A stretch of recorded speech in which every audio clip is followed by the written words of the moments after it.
Le voy a quitar unos minutos para plantearle una preocupación que me ha surgido en estos días.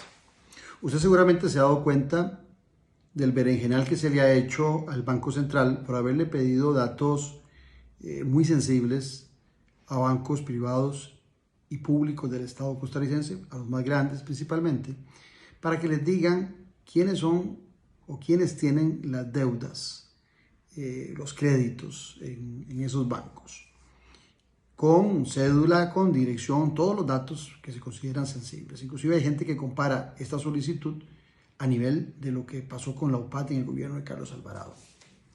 Pero resulta que estos datos están protegidos por el secreto bancario. O sea, no debería divulgarse ni andar de puerta en puerta estos datos. Pero dentro del marco de la transparencia y del secreto bancario, me llama la atención que también el secreto bancario en muchas ocasiones es utilizado para que muchos costarricenses no estemos informados de qué pasa con la deuda pública de nuestro país. ¿Por qué digo esto? Hay un centro de investigación en la Universidad de Costa Rica, en la Facultad de Derecho, el Instituto de Investigaciones Jurídicas, que desde la sede de Occidente ha venido desarrollando, dirigido por la investigación por Martín Rodríguez, ha venido desarrollando una investigación para saber en manos de quién está la deuda pública costarricense. Hace algunos años, y sobre todo en la época de Rodrigo Carazo y aquella crisis, la mayoría de la deuda que tenía nuestro país era externa, o sea, le debíamos a organismos internacionales la gran cantidad de dinero. Después de aquella época se empezó a generar una deuda interna en el país porque se consideraba que era más fácil manejarla.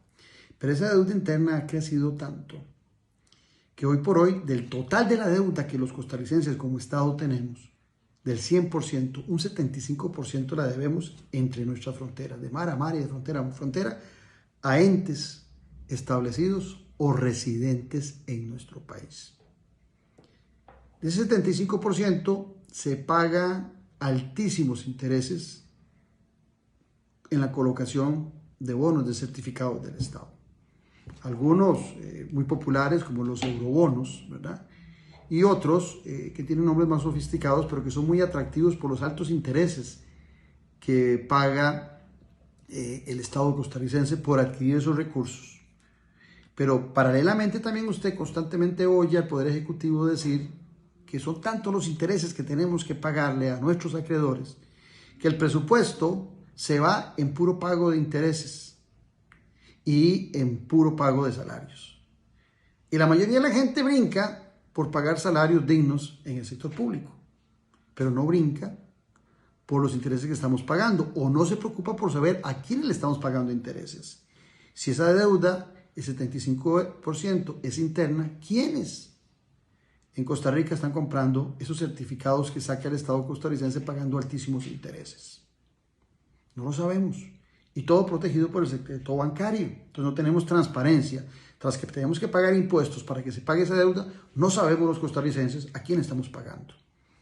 Pero el tema es quiénes están beneficiando con esos altos intereses, porque recientemente, leyendo el libro Rescatando la Historia de don Guillermo Zúñiga Chávez, exministro de Hacienda, que hace una referencia, un análisis sobre lo que se vivió en la crisis del 2007-2008 y en nuestro país hasta el 2009 y cómo se manejó, él habla de la necesidad que ha requerido el país desde hace muchos años de una reforma fiscal justa. No como la pasada, diría yo, que se nos cargó a nosotros, a la clase media, y que se inventaron una regla fiscal para no invertir en lo social, para no darle recursos al Estado costarricense, para estrujarlo. Y en ese libro, don Guillermo dice que los grupos poderosos que se han opuesto a una reforma fiscal justa son los mismos que han avalado que el Estado se endeude en bonos y certificados de deuda interna. Seguramente, el mal pensado de Claudio Alpizar piensa que seguramente esos grupos que se oponen a pagar impuestos están felices con el pago de los altos intereses que hace el Estado de esos certificados. Entonces, no solamente no pagan los impuestos que les corresponde, sino que reciben lucrativamente altísimos intereses por prestarle dinero al Estado costarricense. Entonces no hay para reparar carreteras, para salud, para educación. Pero si hay un círculo vicioso